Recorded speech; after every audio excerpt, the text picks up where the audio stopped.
El Exorcista fue una película que marcó un antes y después dentro del género del terror, y considerada por muchos críticos como la película más aterradora de todos los tiempos. Y para muchas personas aún es muy difícil verla en pleno siglo XXI, pero lo que muchos no sabían es que la película está basada en un caso de la vida real de posesión demoníaca, y que te advierto de una vez que el video te va a ser duro de ver. Así que yo soy Andrés y esto es Dark TV.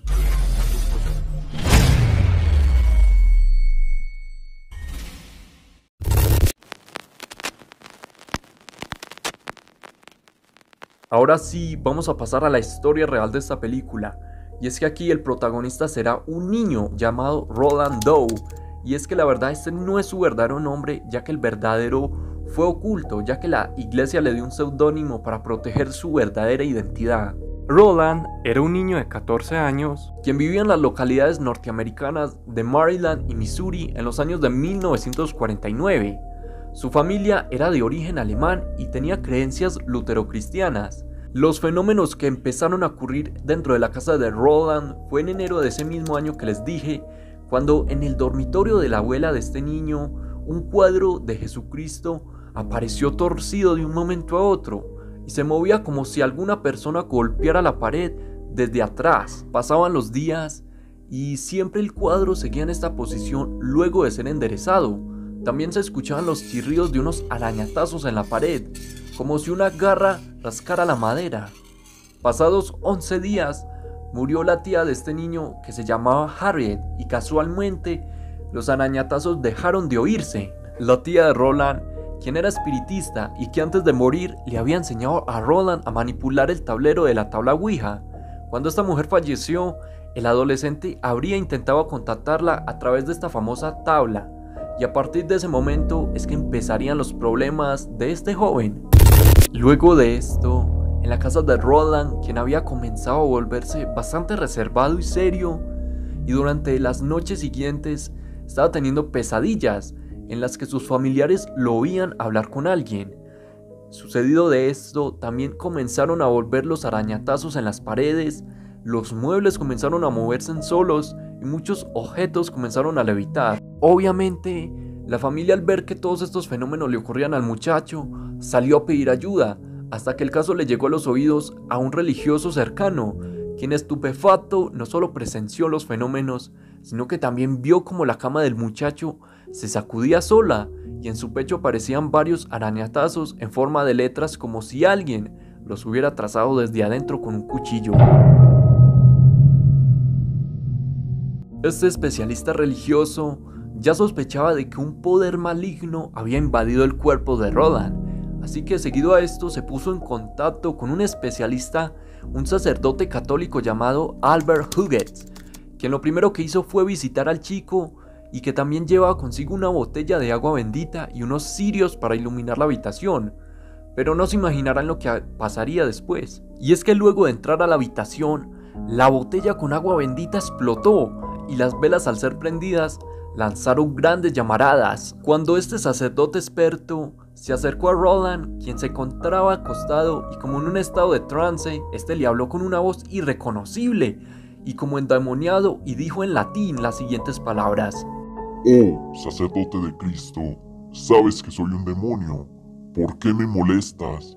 Este sacerdote, que estaba aterrorizado luego de ver esto, hizo dos cosas ahí mismo. Pidió autorización a la iglesia católica para practicar un exorcismo y luego de esto internó a Roland en un hospital de Georgetown, que era una institución dirigida por jesuitas y atendida por monjas.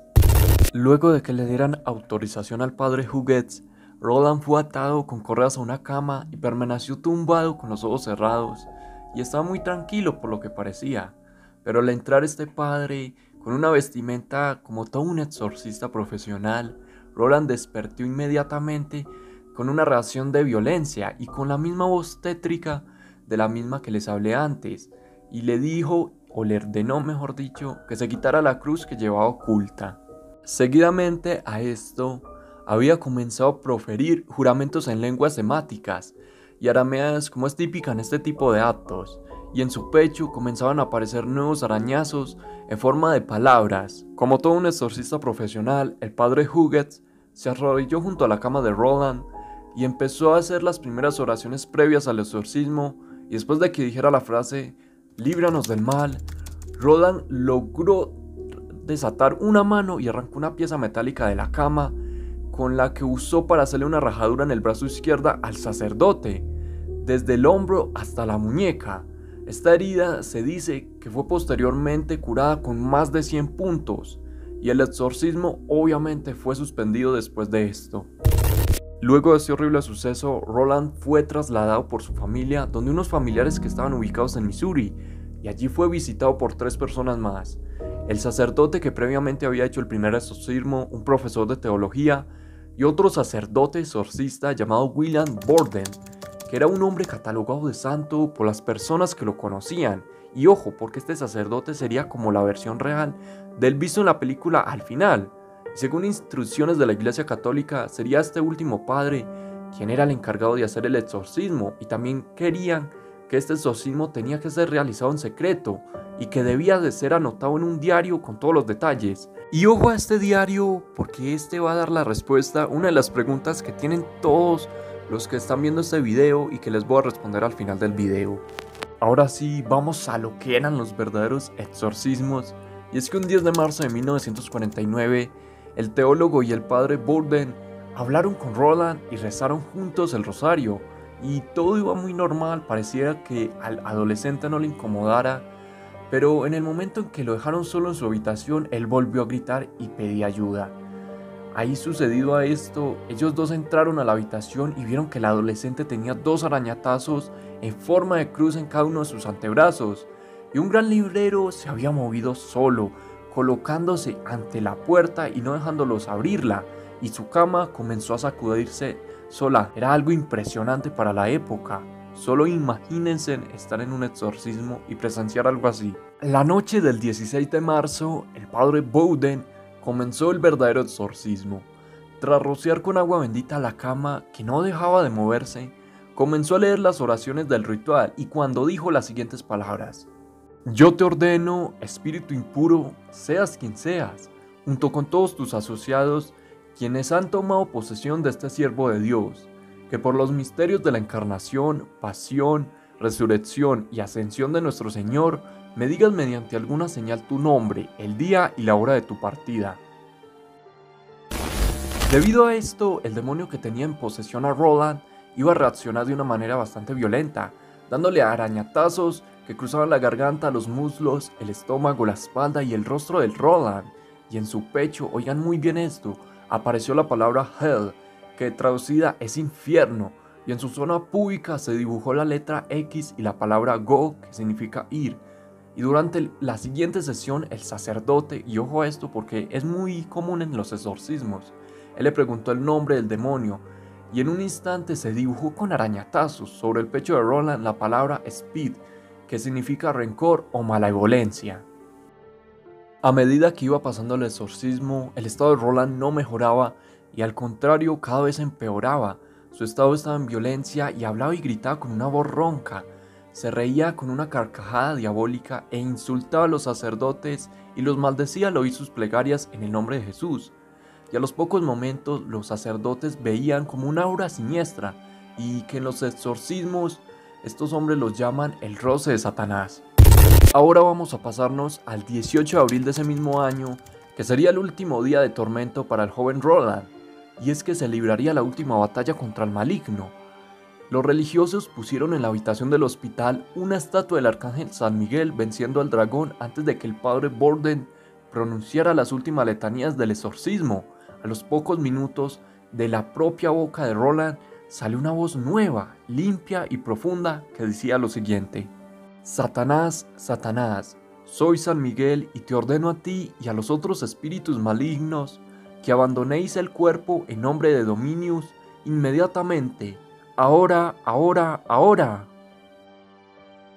Luego de que se escucharan estas palabras del arcángel San Miguel que venían de la boca de Roland, en el hospital todos los presentes fueron testigos de un fuerte ruido que abandonaba el hospital, y era algo muy aterrador.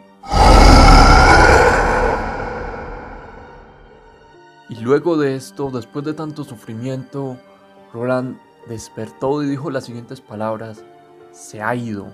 Y a la mañana siguiente comulgó en la capilla del hospital y por la tarde durmió una larga siesta, y cuando despertó parecía no recordar nada de su penosa experiencia, y dijo: ¿dónde estoy? ¿Qué ha ocurrido?, les preguntó a los sacerdotes. Luego de este terrible suceso, la vida de Roland Doe cambió por completo. Se casó, fue padre de 2 hijos y ejerció un empleo gubernamental, y siempre se negó de plano a relatar su increíble historia, por más extraña que parezca.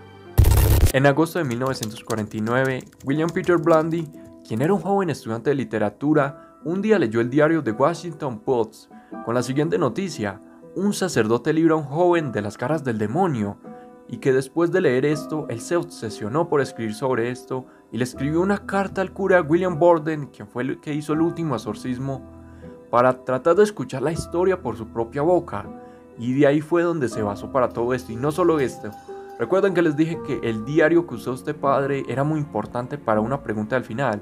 ¿De dónde se sacó tanta información? Fue de este diario, ya que el sacerdote le ofreció el diario a este joven para que escribiera la novela El Exorcista, y de ahí se sacó muchas cosas para darnos una de las mejores películas de terror de todos los tiempos. Si les soy sincero, no sé qué es peor, si la historia vista en la película del Exorcista o la historia real, que nos cuenta que hubieron más de 30 exorcismos durante varias semanas a un joven que vivió un infierno. No me quiero imaginar lo que sería vivir algo así en carne propia. Yo quedé bastante horrorizado con esta historia y espero que a ustedes les haya gustado mucho. Yo dejaré el video hasta aquí. Si te gusta saber las historias reales que sirvieron como inspiración para las películas de terror y cualquier película de cualquier género, te invito a que te pases por mi canal, donde tengo más videos del estilo, donde ya hemos relatado varias historias de películas que suelen ser peores en la vida real y que nadie quiere vivir en carne propia. Si te gustó el video, déjame un like y suscríbete al canal para así yo sacar más historias de este estilo. Yo me despido, yo soy Andrés y esto es Dart TV.